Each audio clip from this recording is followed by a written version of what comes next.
আসসালামু আলাইকুম। শুভ নববর্ষ। ২০২৫ সালের ইংরেজি নতুন বছরের শুভেচ্ছা জানিয়ে আজকের অনুষ্ঠান শুরু করছি। আজকের এই অনুষ্ঠান আমাদের সাথে জড়িত রয়েছেন, আমার সাথে যুক্ত হয়েছেন। ইতিমধ্যে দেখতে পাচ্ছেন বাংলাদেশের খ্যাতিমান চিকিৎসক ডাক্তার জুনাইদুর রহমান লিখন, শ্রদ্ধেয় সহকারী অধ্যাপক সার্জারি বিভাগ, মুগদা মেডিকেল কলেজ ও হাসপাতাল, কনসালটেন্ট ইনসাফ বারাকা কিডনি অ্যান্ড জেনারেল হাসপাতাল। স্যার, ইনসাফ বারাকা হাসপাতাল স্বাস্থ্য কথা অনুষ্ঠানে আপনাকে স্বাগত জানাচ্ছি। ধন্যবাদ আপনাকে। শুরুতেই দর্শক শ্রোতাকে নতুন বছরের শুভেচ্ছা জানাচ্ছি। হ্যাপি নিউ ইয়ার 2025 এবং আজকের এই লাইভ অনুষ্ঠানে সবাইকে স্বাগত জানাচ্ছি। ধন্যবাদ স্যার। আজকে আমরা এই লাইভ অনুষ্ঠানে আপনাকে এমন একটা দিন উপস্থিত করেছি যখন কেউ ব্যক্তিগত কাজে তার প্রিয়জনকে সময় দিচ্ছে কোনো রেস্টুরেন্ট বা কোনো তার পারিবারিক কোনো আয়োজনে। সেই বছরের প্রথম দিন একটা ব্যস্ততম সময় রাত্রি প্রারম্ভে বছরের প্রথম দিনে দেশের মানুষকে সুস্থ রাখার জন্য আমাদের এই ছোট্ট আয়োজন সচেতনতামূলক লাইভ অনুষ্ঠান ইনসাফ বারাকা হাসপাতাল স্বাস্থ্য কথা। স্যার, আপনি সার্জারি প্র্যাকটিস করছেন। এই প্রতিটা মানুষ থাকলেই, প্রাণী থাকলেই তার যে রোগটা হওয়ার সম্ভাবনা থাকে সেটা হলো পায়ুপথের নানা রোগ। তার মধ্যে একটা রোগ হলো, সেটা হলো পাইলস। এমন কোনো মানুষ নাই বা এমন কোনো প্রাণী নাই যার এই পাইলস সংক্রান্ত জটিলতা থাকে না। তো সেই বিষয় নিয়ে আপনার কাছ থেকে শুনতে চাইবো, পাইলস কি, পাইলসের কি ধরনের রোগ হতে পারে স্যার? ধন্যবাদ আপনাকে। আসলে আপনি ঠিকই বলেছেন, পাইলস এমন একটি সমস্যা, এটা আসলে খুব কমন সমস্যা। অনেকে হয়তো প্রকাশ করে, অনেকে প্রকাশ করে না। বিশেষ করে আমাদের সোসাইটিতে মহিলা যারা এই রোগে ভুগছেন তারা অনেকেই এই জিনিসটা নিয়ে আসলে ডাক্তারের কাছে শরণাপন্ন হন না। তো শুরুতে আসলে আমি পাইলস কি বা হেমোরয়েড কি আমি সেটা আপনাদেরকে বলছি। আসলে নর্মালি হেমোরয়েড মেডিকেল টার্ম যেটা আমরা বলি হেমোরয়েড কিন্তু এক ধরনের কোষণ, যেটা হচ্ছে পায়খানার রাস্তার নিচের দিকে সবার থাকে, সুস্থ মানুষের সবার থাকে। এবং এই হেমোরয়েডাল কোষণ থাকার কারণেই আমরা পায়ুপথে নর্মালি যে কোনো কিছু বের হয়ে যায় না, ইভেন দেন লিকুইডও বের হয় না নর্মাল পজিশনে, সে এই জিনিসটাকে মেনটেন করে। ঠিক আছে, যখন এই হেমোরয়েডাল কোষণগুলা যখন কোনো কারণে ফুলে যায়, হ্যাঁ, লাল হয়ে যায় বা নিচের দিকে নেমে আসে, জটিলতা তৈরি করে বা রক্ত বের হয়, তখন সেটাকে আমরা রোগ হিসাবে আখ্যায়িত করি, যেটাকে হেমোরয়েডাল ডিজিজ অথবা পাইলস বলা হয়। হ্যাঁ, তো তাহলে আমরা কিন্তু জিনিসটা খুবই, হেমোরয়েড কিন্তু সবারই থাকে, সেটা নর্মাল ফিজিওলজি। যখনই তার এই সমস্যাগুলো দেখা দিই, ফুলে যাওয়া, রক্ত যাওয়া, যখন বা নিচে নেমে আসা, তখনই কিন্তু এটা রোগ আকারে আমাদের কাছে দেখা দেয় বা ধরা দেয়। ঠিক আছে, তো এখন পাইলস হলে রোগীরা কি সমস্যা নিয়ে আসলে আসে এটা একটু আমি বলে নিচ্ছি।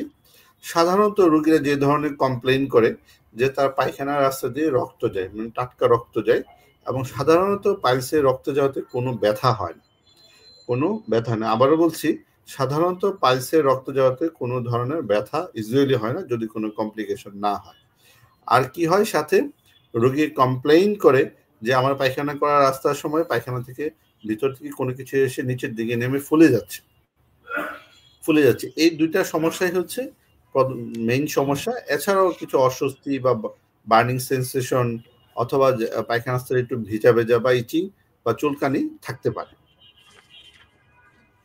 স্যার, এখানে আমরা কি কেন হয় এটাও শুনলাম। তো স্যার, এটা কত ধরনের পাইলস হতে পারে স্যার, একটু যদি বলেন।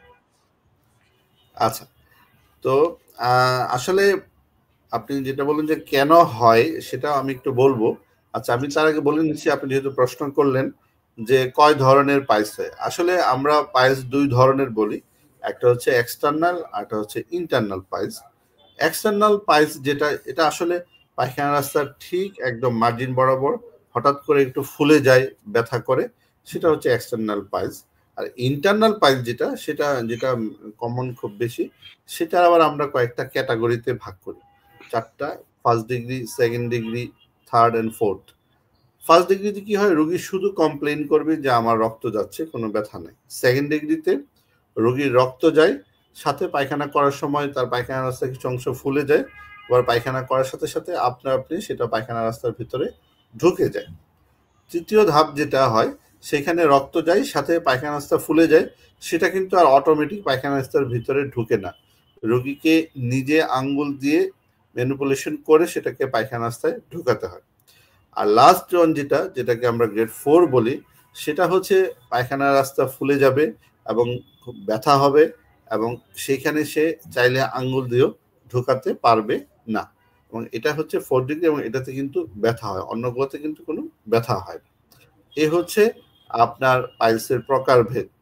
আর একটা জিনিস বলছেন যে কারণ, আসলে বেশ কিছু কারণেই পাইলস হয়, যেটা কিছু কারণ হচ্ছে আমাদের নিজেদের বদ অভ্যাসের কারণে হয়, অথবা আমাদের পেশাগত কারণে হয়। যেমন মেইন কারণ হচ্ছে একটা কোষ্ঠকাঠিন্য, কনস্টিপেশন। যাদের লম্বা সময় ধরে কনস্টিপেশন থাকে তাদের এই রোগ খুবই কমন হয়, কারণ যখনই কনস্টিপেশন থাকে রোগীকে অনেক প্রেশার দিতে হয়। আমি যেটা প্রথমে বলেছিলাম যে অ্যানাল কোষণগুলো থাকে বা হেমোরয়েডগুলো থাকে, ওই কনস্টিপেশনের কারণে কোষণগুলো নিচে আস্তে আস্তে ঝুলে যায় এবং সেখানে ইনফ্লামেশন হয়, রক্ত যেতে পারে, এটা একটা। তারপর হচ্ছে আমাদের কিছু ডায়েটারি হ্যাবিটের কারণে কনস্টিপেশন হয়। যারা আমরা মাংস পছন্দ করি অথবা ফাস্ট ফুড, জাঙ্ক ফুড বেশি খাই, তাদের কিন্তু এই খাবারের অভ্যাসের কারণে কনস্টিপেশন হয় এবং সেই কারণে তাদের পাইলস হয়। এছাড়া যারা আমরা দীর্ঘ সময় বসে থাকি তাদের কিন্তু পাইলস হওয়ার সম্ভাবনা বেশি। অথবা অনেকে আছে দেখবেন যে পাইলস, টয়লেটে গেলে টয়লেটে অনেক দীর্ঘ সময় বসে থাকেন। এই যারা লং টাইম স্ট্রেনিং করে বা বসে থাকে তাদেরও কিন্তু পাইলসের সম্ভাবনা অনেক বেশি। তাছাড়া আমরা অনেকেই পানি কম খাই, পানি কম খেলেও কোষ্ঠকাঠিন্য হয়, তাদেরও পাইলস বেশি হয়। ঠিক আছে, এই যে কিছু জিনিস বললাম এটা কিন্তু মডিফাইবল, আমরা চাইলে সেগুলোকে দূর করতে পারি। কিছু আছে যেমন প্রেগনেন্সিতে মহিলাদের পাইলস হয়, সেটা আসলে তার প্রেগনেন্সির কারণে পেলভিক অর্গানের ইউটারাস বড় হয়ে যাওয়ার কারণে পেলভিক ভেইনগুলোর উপরে প্রেসার দেয়, সেই কারণে পাইলস হতে পারে। কিছু জেনেটিক ফ্যাক্টর আছে, এদের কারণে হতে পারে। হ্যাঁ, তো ওই জিনিসগুলো আসলে চাইলেও আমরা চেঞ্জ করতে পারবো না, কিন্তু এইসব কারণেও পাইলস হতে পারে। স্যার এই পাইলসের আপনি বলছিলেন যে অনেকগুলো কারণের বিষয়গুলো, স্যার আমরা যেমনটা আমরা এতদিন শুনেছি যে এই পাইলসটা যে সাধারণত মানুষের আপনি অলরেডি উল্লেখ করেছেন যে কিছুটা অভ্যাসের কারণেও হয়ে থাকে। তো এই কিছু অভ্যাস, আবার কিছু আমরা কিছু বলতে পারি যে কিছু বদ অভ্যাস যেটাকে বলা হয় ব্যাড হ্যাবিট। তো কিছু ব্যাড হ্যাবিটের কারণে এই পাইলসটা হয়ে থাকে, সেই কথাও আমি আপনার কাছ থেকে শুনবো যে কি কি ব্যাড হ্যাবিট, কি কি বদ অভ্যাসের কারণে একজন মানুষের পাইলস হতে পারে। আপনার কাছ থেকে আরো জানবো যে এই পাইলসটা অনেক সময় আমরা শুনেছি যে বাবা মার বা বংশগতির কারণেও অনেক সময় হতে পারে, এটা কতটুকু সত্য এটাও একটু শুনবো। আর এই পাইলসের জন্য লুকিয়ে লুকিয়ে মানুষ আরো কি কি বড় ধরনের রোগে নিজেকে নিয়ে যেতে পারে, সেই কথাগুলো স্যার আপনার কাছ থেকে জানতে চাই। এই পাইলসের অবহেলা করে পাইলস থেকে কি হতে পারে স্যার, আপনার কাছ থেকে জানতে চাবো স্যার। আচ্ছা, আসলে আপনি যথার্থই বলেছেন, মানে আমি একটু আগে মেনশন করলাম বদ অভ্যাস বলতে আমি যে খাবারের বদ অভ্যাস গুলা বললাম, এটা আসলে এখন আমাদের একটা খুব কমন প্রবলেম হয়ে দাঁড়িয়েছে। এখন দেখেন বিশেষ করে এখন ইয়াং জেনারেশন যারা, এরা কিন্তু মানে রেড মিট বা যে কোনো ধরনের মাংস খাবারের প্রতি, ফাস্টফুড খাবারের প্রতি ওদের অভ্যাসটা খুব বেশি। এটা একটা খুবই ইম্পর্টেন্ট মানে লাইফস্টাইল, যেটার জন্য আমরা এই সমস্যাগুলো ভুগতে পারি। আরেকটা হচ্ছে যে আমরা খাবারের সাথে ফাইবার জাতীয় ফুড কম খাচ্ছি। এই ফাইবার জাতীয় কম খাওয়ার কারণেও কিন্তু এই কনস্টিপেশন হচ্ছে। পানি কম খাচ্ছি, সেটার কারণে কনস্টিপেশন হচ্ছে, সেটার কারণেও কিন্তু এই পাইলসের সমস্যাগুলো দেখা দিচ্ছে। তাছাড়া আমরা যারা দীর্ঘ সময় বসে কাজ করি, হ্যাঁ, সিটিং পজিশনে থাকি, ইনঅ্যাক্টিভ থাকি, নিয়মিত এক্সারসাইজ বা খেলাধুলা করি না, এদেরও কিন্তু পাইলস হওয়ার সম্ভাবনা খুবই বেশি। আর আপনি যেটা বলতেছিলেন যে বাবা মা, হ্যাঁ, জেনেটিক একটা ফ্যাক্টর অবশ্যই কাজ করে, অথবা বয়স হয়ে গেলেও কিন্তু পাইলসের একটা প্রবণতা বাড়ে। কারণ আমি প্রথমেই বলেছিলাম যে অ্যানাল কোষণগুলো বয়স হলে কি হয়, এগুলা শরীরের ফাইব্রোকোলাজেন টিস্যুগুলা অনেক রিল্যাক্স হয়ে যায়, যার ফলে কোষণগুলা সহজেই নিচে নেমে চলে আসতে পারে। এটা একটা। আর যেটা হচ্ছে পাইলসের, আপনি যেটা বললেন যে আমরা যেটা চিকিৎসা না করলে কি হয়, আসলে দেখেন পাইলসের আমি অনেকগুলা 4টা ক্যাটাগরি বললাম।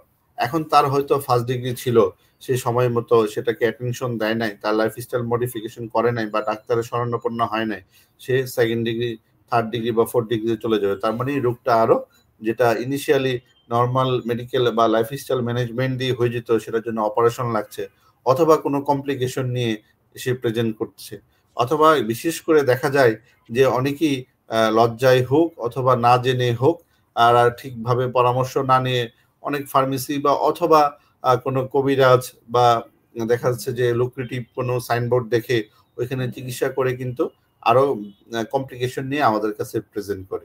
তো আমি সবাইকে এটাই বলবো যে এই রোগটা আসলে খুবই কমন সমস্যা। আপনি সময় মতো আসুন, চিকিৎসা করলে ইনশাল্লাহ আপনি সুস্থ থাকবেন। এবং সেই সাথে আমি আবারও বলছি, আমাদের অভ্যাসগুলো কারেকশন করতে হবে।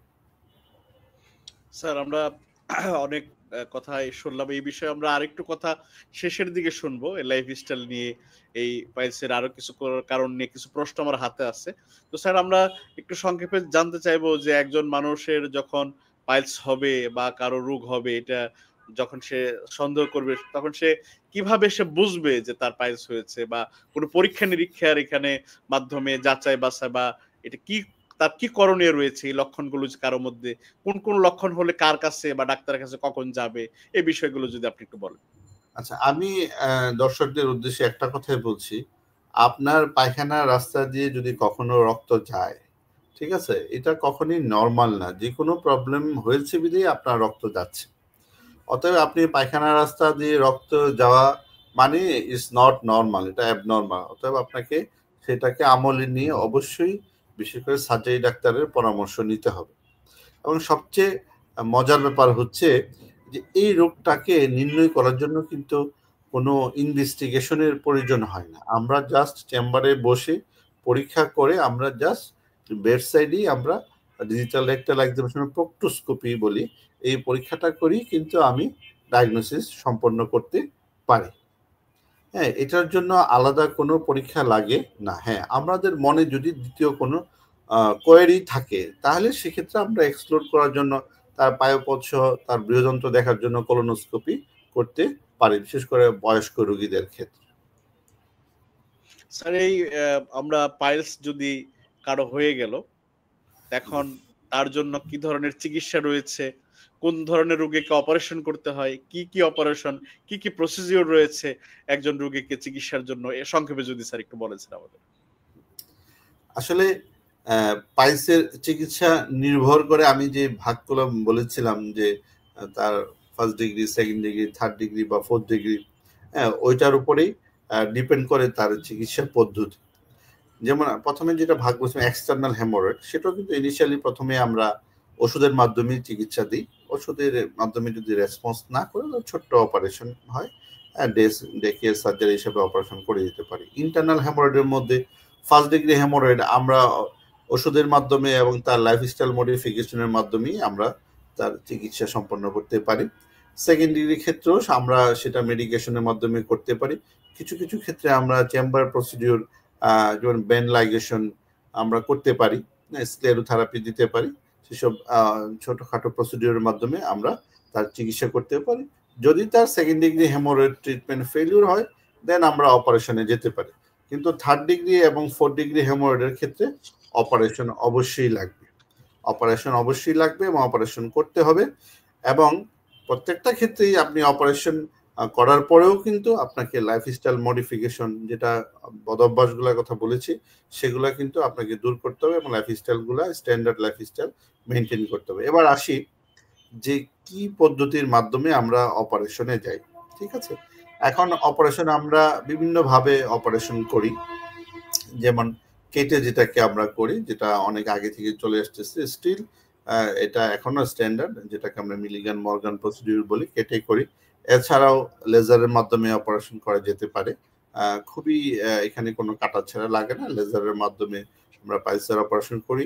আবার লঙ্গ প্রসিডিউর বলি, আমরা লঙ্গ প্রসিডিউর মাধ্যমেও বাইরের দিকে কাটাছেঁড়া না করেও এটা এক ধরনের ডিসপোজেবল মেশিন দিয়ে আমরা এই অপারেশনটুকু করতে পারি। তাছাড়াও আরো কিছু আছে, Doppler gadget haemorrhoidal artery ligation বলি, সেই প্রসিডিউরগুলো আমরা করতে পারি। তবে আমার একটাই বলবো, যাই করি না কেন আমরা এই অপারেশন হোক ওষুধ হোক যে কোনোটার সাথে lifestyle modification is very important. আপনার কোষ্ঠকাঠিন্যটাকে অবশ্যই দূরে রাখতে হবে। স্যার এই লাইফস্টাইল মডিফিকেশন বলতে আপনি কোন কোন সাইডটাকে আপনি স্যার এখানে বলতে চাচ্ছেন? শুধু কি খাবার, নাকি এর সাথে আরো অনেক কিছু বিষয় রয়েছে না, শারীরিক? শারীরিক অবশ্যই আছে। যেমন হচ্ছে আমি বলবো যে আপনি খাবারের সাথে প্রচুর ফাইবার জাতীয় খাবার খান, আপনি পরিমাণ মতো পানি পান করুন, লিকুইড ফুড পান করুন। আপনি যদি খাবারের সাথে আপনি ইচ্ছা করলে ফাইবার রিপ্লেসমেন্ট নিতে পারেন, হ্যাঁ, যেমন এই সবগুলোর ভুসি খেতে পারেন, এটা খুব ভালো কাজ দেয়। ঠিক আছে, আপনি হচ্ছে স্ট্রেইন করবেন না পায়খানা করার সময় বেশি, অথবা পায়খানায় আপনি গিয়ে অনেকক্ষণ বসে থাকবেন না, আপনি অ্যাক্টিভ থাকবেন। আপনি একটু ইন্টারাপ্ট করতে চাই স্যার।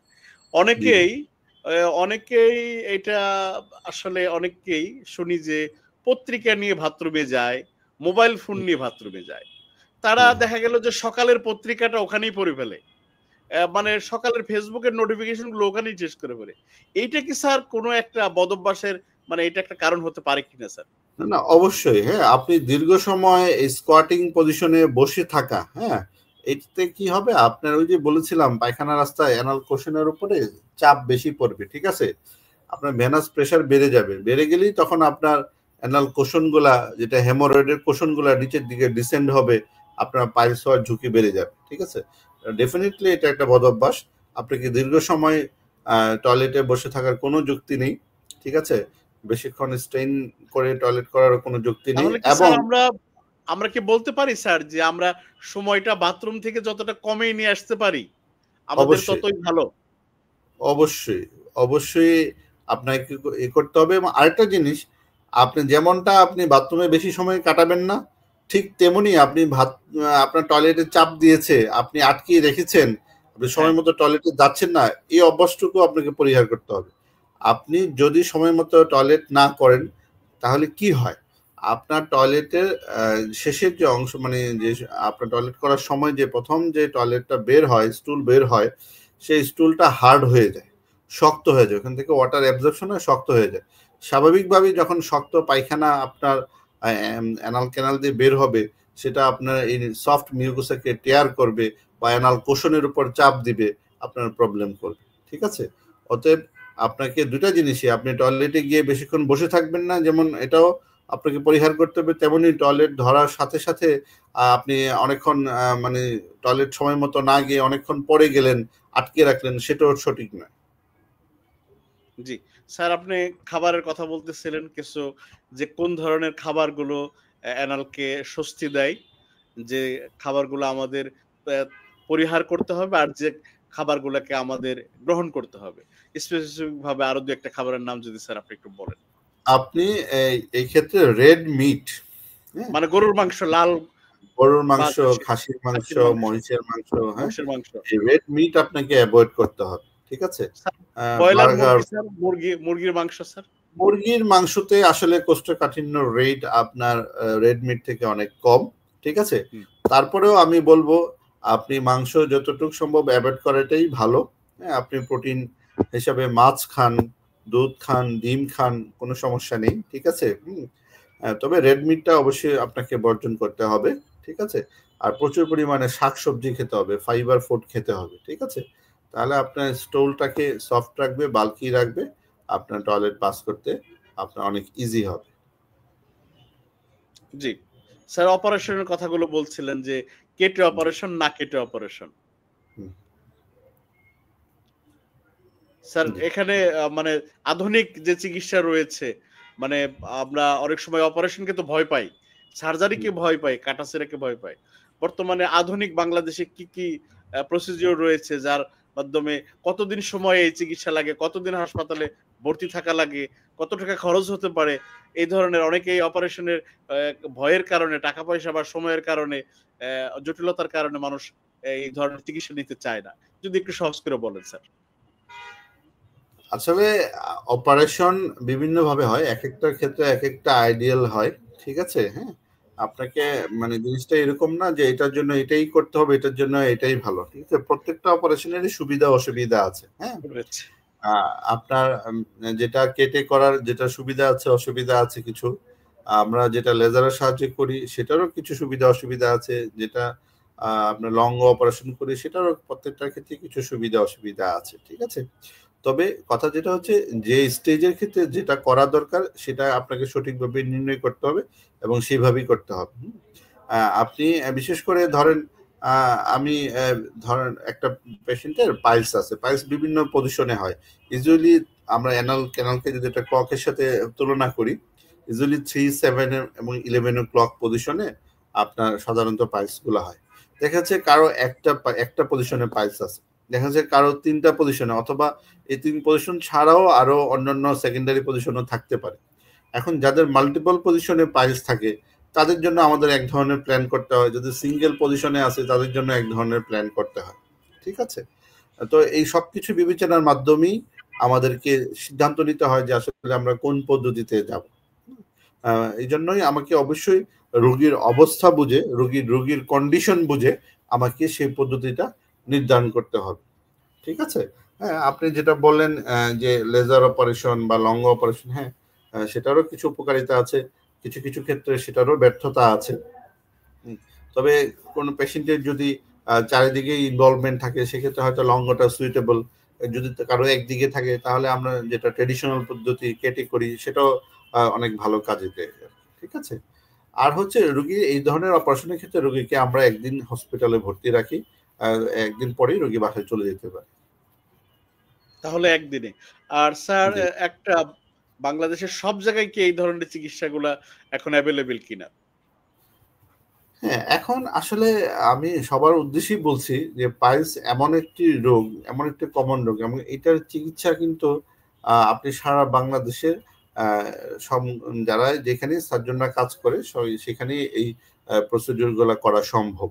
হ্যাঁ, অতএব আমি সবাইকে রিকোয়েস্ট করবো, আপনার এই সমস্যা হলে আশেপাশে যে সার্জন কি পান না কেন ওনার সাথে যোগাযোগ করুন এবং ওনার কাছ থেকে সঠিক চিকিৎসাটা গ্রহণ করুন। স্যার, এই চিকিৎসা করতে যেয়ে না অনেকে কবিরাজের কাছে দ্বারস্থ হন। রাস্তাঘাটে, পথে, হাটে, বিভিন্ন জায়গায় কবিরাজ বাড়ি, ঔষধালয়, বিভিন্ন ধরনের চিকিৎসা কেন্দ্র, মানুষে এই মানুষের চিকিৎসা দিয়ে থাকে। তারা বিভিন্ন রকমের সাইনবোর্ড আমরা দেখতে পাই। আমরা রাস্তার মধ্যে দেখি, যখন গাড়িতে আমরা বসে থাকি, এক ধরনের টিকিট ছুঁড়ে মারে পাইলসের চিকিৎসা। মানে খুব দেখা যাচ্ছে যে মনে হচ্ছে যে সবাই ডাক্তার। এই ধরনের চিকিৎসার নামে কতটা অপচিকিৎসা বা শরীরের কি কি ক্ষতি হতে পারে স্যার, যদি আপনি একটু বলেন। আসলে কি শোনেন, এটা তো অনেক দিন থেকে আসছে, আমাদের মানুষকেও সচেতন হতে হবে। কবিরাজ চিকিৎসা পদ্ধতি একটি সায়েন্টিফিক ব্যাপার, হ্যাঁ, গবেষণার ব্যাপার। যদি কোনো পদ্ধতি এটা স্টাবলিশ হয়, গবেষণার মাধ্যমে দেখা যায় ভালো, এটা অবশ্যই টেক্সট বুকে আসবে, প্র্যাকটিস করবে। কিন্তু কবিরাজরা বেশিরভাগ ক্ষেত্রে যেটা করেন ওনারা, দেখা যাচ্ছে সম্ভবত ওনারা এক ধরনের অ্যাসিড ইউজ করেন যেটা পায়খানা রাস্তার এই কুশনগুলোকে একদম বার্ন আউট করে ফেলে, ইভেন দেন পুরা টয়লেটের রাস্তাকে বার্ন করে ফেলে। এবং আমাদের কাছে পেশেন্ট যখন আসে দেখা যাচ্ছে যে খুবই বিভৎস অবস্থায়, পুরা পায়খানার রাস্তা পচে যাচ্ছে এক ধরনের, অথবা কিছু কিছু ক্ষেত্রে ডিলেইড আসে যে একদম বার্ন হয়ে পড়ে গিয়ে পায়খানা রাস্তা এমন স্টেনোসিস হয়ে গেছে, চিকন হয়ে গেছে, সে টয়লেটই করতে পারছে না। হ্যাঁ, পায়খানা রাস্তা সরু হয়ে যাচ্ছে, ঠিক আছে। তো এই দুই ধরনের বিভৎস ঘটনা নিয়ে আসে। কিছু কিছু রোগী আসে একদম পুরো পায়খানা রাস্তা একদম পচে গেছে, ঘা নিয়ে আসছে, অথবা এরকম পায়খানা রাস্তা একদম সরু হয়ে গেছে, স্টেনোসিস যেটাকে বলি। এবং এসব ক্ষেত্রে আমাদেরকে আরো অনেক বড় অপারেশনের দিকে যেতে হয়। স্যার, আমার কাছে একটা প্যানেল প্রশ্ন রয়েছে, নাম প্রকাশে অনিচ্ছুক একটা প্রশ্ন আমি পেয়েছি যে বর্তমানে এক ধরনের বিকৃত যৌনাচার একটা কথা রয়েছে। বিকৃত যৌনাচার বা সমকামী যারা লাইফ টুগেদার বা এই ধরনের বিভিন্ন ধরনের হয়, এই সমস্ত ক্ষেত্রেও তাদের বিকৃত যৌনাচারের কারণেও এই ধরনের রোগ বৃদ্ধি পেতে পারে। স্যার এই বিষয়টা একটু যদি বুঝিয়ে বলেছেন, কতটা ভিত্তি রয়েছে এটা? এটা আসলে পাইলসের সাথে মানে অতটা রিলেটেড না, তবে পায়খানা রাস্তার অন্যান্য সমস্যা কিছু হয়, সে ধরনের সমস্যা এটার ক্ষেত্রে কমন। আমি ঠিক পাইলস বলবো না, অন্য আরো কিছু সমস্যা আছে, সেটার ক্ষেত্রে এটা খুবই কমন। আচ্ছা, ফাঁকে আমি একটু কথা বলে নিচ্ছি। হ্যাঁ, যে পায়খানা রাস্তায় রক্ত যায়, হ্যাঁ, আপনারা এটা কমন সমস্যা। যদি কোনো কারণে কারো পায়খানা রাস্তায় রক্ত যাচ্ছে এবং রক্তের কালার ফ্রেশ না, একটু অল্টার্ড কালার, হ্যাঁ, লাল না, একটু খয়েরি বা কালচে রং, এটা কিন্তু আপনাকে অবশ্যই আমলে নিতে হবে। সেক্ষেত্রে পাইলস না হয়ে আপনার অন্য কোনো ধরনের টিউমার বা কোনো সমস্যা থাকতেও পারে। সেক্ষেত্রে আপনাকে অবশ্যই আরো জরুরিভাবে আমলে নিতে হবে। আমি জাস্ট এই কথাটা ফাঁকে বলে নিলাম এই জন্য যে এটা কিন্তু অবশ্যই দেখা যাচ্ছে যদি কারো কোলন ক্যান্সার থাকে, রেকটামে ক্যান্সার থাকে, হ্যাঁ, দেখা যাচ্ছে তারা কিন্তু রক্ত যায়, মনে করে যে পাইলস হয়েছে, কবিরাজের কাছে যায়, চিকিৎসা নেয়, কিন্তু আলটিমেটলি দেখা যাচ্ছে তার ক্যান্সার হয়ে গেছে। এবং তারা যখনই ডাক্তারের কাছে আসে সেক্ষেত্রে ক্যান্সার শরীরে অনেক জায়গায় ছড়িয়ে যায়, লাস্ট স্টেজে এসে আমাদের কাছে এসে সাক্ষাৎ করে। স্যার একজন একটু জানতে চেয়েছে যে এই ধরনের অপারেশনে সরকারি বেসরকারি প্রতিষ্ঠানগুলোতে কোন মানে সাধারণত সার্জনদের কত টাকা খরচ হতে পারে একদিনের, এই একটা প্রশ্ন করেছে স্যার। আসলে এটা তো ডিপেন্ড করে আসলে বিভিন্ন প্রতিষ্ঠান অনুযায়ী, হ্যাঁ, বিভিন্ন প্রতিষ্ঠান অনুযায়ী ডিপেন্ড করে। তো কেটে করলে আপনার দেখা যাচ্ছে যে 20 থেকে 30 হাজারের মধ্যে এটা অপারেশন খরচ হতে পারে, কম বেশি লাগতে পারে। লেজারের সাহায্যে করলে আরো কিছুটা বেশি লাগবে, হ্যাঁ, 30-40 হাজার টাকা বা আর কিছু বেশিও যেতে পারে। এটা ডিপেন্ড করে ইনস্টিটিউশন অনুযায়ী। তবে আমি মনে করব যে এটা মানে পেশেন্টদের অ্যাফোর্ডেবিলিটির মধ্যেই এটা করা সম্ভব। স্যার আপনি অনেক দিন পর বলতে গেলে আমাদের এই অনুষ্ঠান শুরু হয়েছিল প্রায় 3 বছর আগে, প্রায় 21 সালে আমরা শুরু করি। এটা আবার নতুন বছর 21, মানে আমরা 4 বছর শেষ করে আমরা শেষ করেছি 2021 সালের শেষে আমরা শুরু করেছিলাম শেষের দিকে। তো আমরা 45তম পর্বের আজকে অতিথি স্যার আপনি। আমাদের ইনসাফ বারাক হাসপাতালের আজকে আপনি আমাদের একজন নিয়মিত কনসালটেন্ট। আমাদের সৌভাগ্য যে আজকে আপনাকে আমরা আমাদের এই অনুষ্ঠানে পেয়েছি। স্যার সোশ্যাল মিডিয়াতে আজকে আমরা যখন এই লাইভটা করছি তখন অনেকেই অনেক কাজ নিয়ে ব্যস্ত, অনেকে অনেক ধরনের ভিডিও দেখছে, কন্টেন্ট দেখছে। সুস্থ থাকার জন্য, নিজের স্বাস্থ্যকে ঠিক রাখার জন্য, স্বাস্থ্য সচেতন হওয়ায় এই ধরনের লাইভ অনুষ্ঠান কতটা গুরুত্বপূর্ণ ভূমিকা রাখতে পারে বা এই ক্ষেত্রে আমাদের আপনার মূল্যায়ন স্যার একটু জানতে চাইবো। আসলে কি ধরেন আমাদের এখন অভ্যাস কিন্তু বইতে কম, হ্যাঁ, আমরা বই পড়ে বা কোনো লিটারেচার পড়ে কোনো কিছু জানার অভ্যাসটা আমাদের আসলে দিন দিন কমে যাচ্ছে। আমরা সাধারণত যে সোশ্যাল মিডিয়াতে কোনো শর্ট ভিডিও অথবা কোনো লাইভ অথবা কোনো টপিকস, এগুলাতেই আমরা আসলে স্বাচ্ছন্দ্য ফিল করি। তো সেই ক্ষেত্রে আমাদের এই অভ্যাসগত পরিবর্তনের কারণে আমি মনে করব এই ইনসাফ বারাকা হাসপাতাল আয়োজিত স্বাস্থ্য কথা যে লাইভ অনুষ্ঠানগুলো হয়, এটা জনসাধারণের জন্য খুবই একটি উপকারী টুলস হিসাবে আমি আখ্যায়িত করছি, এবং এটা জনগণের স্বাস্থ্য সচেতনতা অনেক বাড়াবে বলে আমি মনে করি। ধন্যবাদ স্যার, আমরা আমাদেরকে সময় দিয়েছেন স্যার। শেষের দিকে আমরা অনুষ্ঠানের একদম শেষের দিকে দেশের মানুষকে সুস্থ থাকতে কি পরামর্শ দিবেন স্যার? আমরা জানি যে prevention is better then cure. তারা কিভাবে প্রিভেনশন, প্রতিরোধ রাখতে পারে, তারা যেন যেন ডাক্তারের কাছে অসুস্থ হয়ে যেন না আসতে হয়। কি পরামর্শ দিবেন স্যার একজন সার্জন হিসেবে? হ্যাঁ, ধন্যবাদ আপনাকে। আসলে আমি বলছি যে এটা এমন একটি রোগ, আপনি চাইলেই এই রোগ থেকে আপনি নিজেকে অনেকখানি সেভ করতে পারবেন। সেজন্য আমি যে রিস্ক ফ্যাক্টর গুলো বলেছি আপনাকে, আপনার খাদ্যাভ্যাসের গুলা, আপনার নিয়মিত অ্যাক্টিভিটি এবং শরীর চর্চা এবং যে কিছু নিয়মগুলোর কথা বলেছি, সেই নিয়মগুলো আপনি মানার চেষ্টা করুন।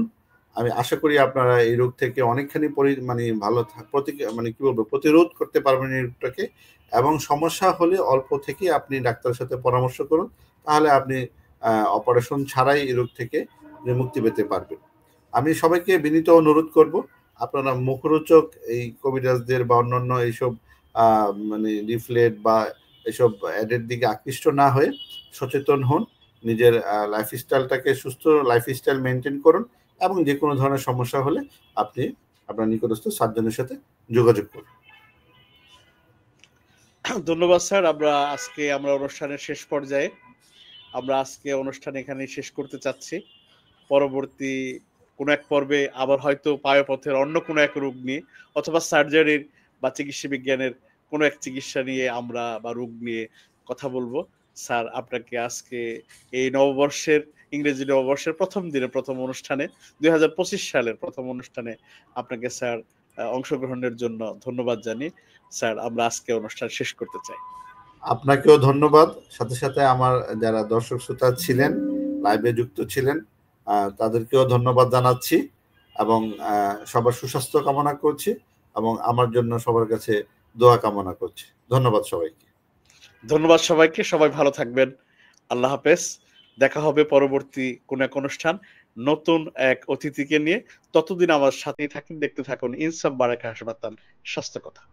কম খরচে কিডনি চিকিৎসায় দেশের সেরা প্রতিষ্ঠান ইনসাফ বারাকা কিডনি অ্যান্ড জেনারেল হাসপাতাল। এখানে রয়েছে লেজার মেশিনে কিডনির পাথর অপসারণের অত্যাধুনিক ব্যবস্থা, 4টি অত্যাধুনিক অপারেশন থিয়েটার, আইসিইউ, ডায়ালাইসিস সহ জেনারেল হাসপাতালের সকল সুবিধা। এছাড়া সকল পরীক্ষা নিরীক্ষায় রয়েছে 40% পর্যন্ত ছাড়। ইনসাফ বারাকা কিডনি অ্যান্ড জেনারেল হাসপাতাল, মগবাজার, ঢাকা। স্বাস্থ্য সেবায় কিরে কই ছিলি? লাইব্রেরিতে। ধুয়ে খা, চকচকাই তো আছে। আচ্ছা দাঁড়া।